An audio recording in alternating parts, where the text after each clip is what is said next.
Hi, I'm Stephen Moyse. I'm the North West Chairman for the English Democrats, standing as a candidate for the Oldham East and Saddleworth area. And can you just, before we start, just explain a bit about yourself and about your background? My background, basically did retail for 15 years. One of the shops I managed was actually on Yorkshire Street in Oldham.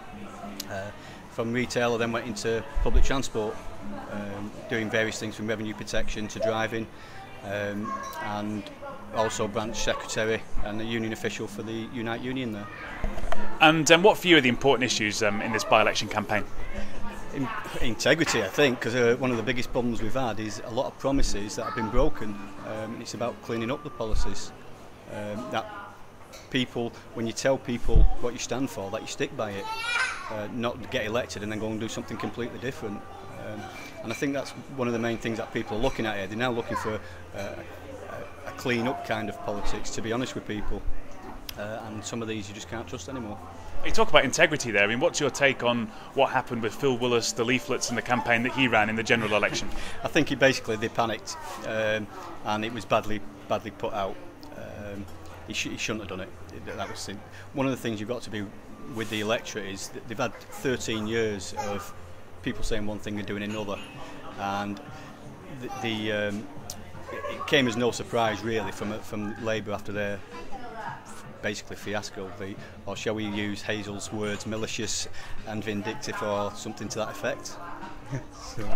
And for people who haven't really come across the English Democrats before in this area, can you explain a bit more about the party and what you stand for? The party came about in 2002. We came about because of devolution, where Scotland got its own parliament to look after its own affairs.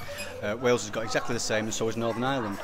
But we came about because there's actually no party looking after England. And we've just seen it recently, once again, when tuition fees were originally brought in on England, there was actually Scottish, Welsh and Northern Irish MPs who voted for it. And we've seen exactly the same thing again today, recently, with Scottish and Welsh MPs voting on it. Now, if you don't agree with it, you should be able to take it to the ballot box and vote against it. But with Scottish and Welsh MPs voting on English issues, we have no reciprocal right. So for us, the big issue is we want English MPs answerable for their actions to the English people, and that's a totally inclusive English people, by the way, because anybody who's born here is English, as far as we're concerned. So, I mean, what would you like to see? Would it be some kind of separate English Parliament like in Scotland and Wales, or how would you like to see it work? It can work, and it can be a lot cheaper than what we've got. At the moment, the union's broken. It needs fixing. And the way we look at it is having an English Parliament looking after English issues. There's over 17 devolved departments for Scotland and Wales, and they're going to get more. If we actually get an English Parliament looking after English affairs, and then you have a separate area for looking after UK issues like environmental or defensive, and it can work, because if you cut down the number of MPs in the House of Commons to the English 533, okay, and then you change the House of Commons, the House of Lords, to an elected upper house for the UK, there's no new building, and in fact you save over £360 million a year. Right? No new building, the union's a lot stronger, everybody has their own say in their own nations, but as an island we then have an area that looks after that. So it can work, it's just telling politicians that 117 of them will have to go, and telling the Lords that over 650 will have to go. They're not too keen on that, obviously. I mean, you mentioned integrity as well. I mean, one of the issues that's still fresh in a lot of people's minds is MPs' expenses. I mean, are you satisfied with the new regime that's been put into place? And if you were elected as an MP, how would you deal with the whole issue of your expenses? The expenses have to be open above board. You're answerable to the electorate. And if a voter comes into your offices and wants to see the accounts, then you should be able to provide them. Right? You're working for them. Right? At the moment, a lot of politicians seem to be working for themselves and seeing what they can claim, and then if they get caught out, try and transfer it afterwards. Right? Some of the things hiding behind this, well, it's within the rules. Well, sorry, we elect MPs to change rules that we don't agree with. Right? And if one of them's changing all these expenses, then that's what they have to do. They can't hide behind the rules while they claim. They've got to change them. Now, you mentioned the coalition government, and there have been some decisions taken that have had an impact already in this constituency, and one of them was they ended the Building Schools for the Future programme, and that meant, for example, there's no new Saddleworth school going to be built at Diggle, which people there had hoped for. What's your sort of take on that decision to end that school investment? I have an issue where, one, the government's talking about these austerity measures. Right? Everybody's having to make cuts. We're having to lose school programmes, transport programmes, and yet we then go and give over 500 million extra per year to Europe, and we give 7 billion to Ireland for their bailout, and we increase overseas aid. Well, hang on, isn't the first priority to our young and our children to actually invest in their future? Right? If there's anything left over in the pot, then we can put it to somewhere else. But we have to look after people here. You can't say you've got to make cuts with massive job losses and all this lot, then give money to other parts of the world. It doesn't wash with people. And you talked about transport there. Are you satisfied with the Metrolink expansion into Oldham and the benefits that is going to bring to the area? I mean, what's your take on that? It's a little difficult for me to answer that, because obviously I work for Metrolink. The expansion will bring a lot of transport, as you can already see, along the Oldham lines. Up until a couple of years ago, when the financial crisis started to hit, there was a lot of companies developing around the infrastructure of the Metrolink. So yeah, it does have its benefits beyond doubt. We just wish it could expand a lot more. And there is funding there. If the councils looked at it properly, they could actually release an awful lot of money, because the 10 councils of Greater Manchester actually own shares in not just Manchester Airport, right, but they own it in, like, one in Humberside, 2 in the Midlands, 1 in Bristol. If they said, well, okay, we'll sell these shares, right, why is a council holding shares in a Bristol airport? Sell them, and any money they get off that, put it straight into public transport. Then you'll have a far bigger either Metrolink or bus service for everybody. And another sort of infrastructure and transport issue is Network Rail and its northern hub plans, and what that would mean in terms of our area is potentially opening up the disused Stanage tunnels to allow more capacity there, maybe a new station at Diggle as well. And yet obviously these plans are sort of under threat by the austerity measures you mentioned. I mean, what's your view on that kind of railway infrastructure? Well, we seem to be going around in circles with a lot of things, because obviously with the Beechings report, they all started to slash stuff, they started to go backwards. There was no proper forward thinking on it. They thought the car was the way forward, now they're going backwards. Really, you've got to put the infrastructure there, you've got to make it both cheap, reliable for everybody to use. You need to actually make people want to use it, rather than taxing them out of car. You can't tax people to use things, they'll just keep using the car. So you've got to make it viable, you've got to make it quick and efficient, and people will use it. We've seen that on the Metrolink.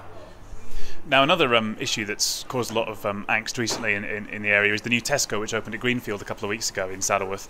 A lot of people from some of the other local businesses are worried about the impact it'll have on the village centres and all the rest of it. I mean, what do you think politicians can do to try to help deal with this issue of local high streets? It's really to tighten up on the planning applications. They've really got to look at the planning applications, and you've got to ask to the people. Yes, the planning officers are only following the rules. The rules are set by Parliament and the government, and the government's really got to tighten up and say this is completely out of character. It is going to affect jobs, it is going to affect local communities. It does. It's been all over the place. But what you've found now is people like Tesco's are going towards these Tesco Express centres, and Sainsbury's and M&S are doing the same, to try and get round some of the planning rules. Now, the other thing it also increases is the transport, because you get more people travelling to them. Tesco's are a business, they're just out to make money, and it's up to our politicians to answer to the electorate and say, no, we're not happy with this and we will change the rules. Okay, and one issue locally here is Oldham Council are going to lose up to 800 jobs as part of the current sort of austerity measures that they're facing. What's your opinion on how sort of councils are going about these kind of austerity measures, and how do you think they're doing it fairly, or what's your view? I think they've been rushed into it.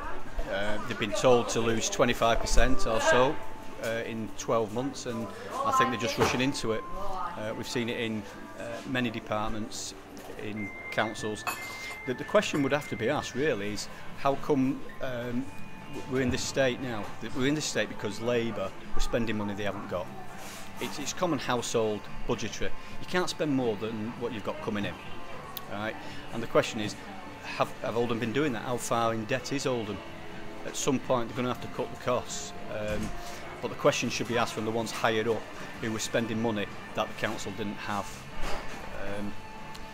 It is unfortunate, but really the council is answerable. Okay, is there anything particularly about Oldham and Saddleworth that you particularly like that makes you want to be the MP for this area and campaign in this area? What is it about this area that particularly attracted you to stand in this by-election? Well, I worked here for 8 years. I worked on the High Street, managed a store there for 8 years. That's going back to the days when Oldham was in the top flight of the Football League for a short while. But it was just the area. I just love the countryside area. You've got a mixture of both. You've got not just the town, but you've got the countryside as well, and you get a good mix of people with that. A lot of good views. And Oldham is a. I don't think enough is being done for Oldham. You hear a lot of other towns mentioned, like you may have mentioned Stockport or Bolton in the Greater Manchester area, and Manchester obviously is the main one. Oldham doesn't sell itself enough. It's really it's a link between the M62. It's a good centre for people just to travel over the Pennines. They get on public transport here. They can get shoot into Manchester, or if they get the shops right here, people stay here. You know. But I do think it needs more promoting. It needs to develop itself, and I don't believe that the current politicians have been doing enough for that. Okay, is there anything else you'd like to add? No, it's just obviously standing in Oldham and that. We actually we look to overview everything. We're not tied with, well, I'm in Saddleworth, so I look after Saddleworth and I don't look after this. I'm in Oldham, but I don't look after Saddleworth. Yes, I live in Bury, so but that gives me more of an objective view to actually represent all the people and not tied by, if it's a Lib Dem MP, tied to Lib Dem councillors running the council, not tied in that kind of way at all. So it gives us more of an independent. And you may see that working with our Mayor of Doncaster, where he's not tied by the actual politics of local council. He gives it a completely independent view.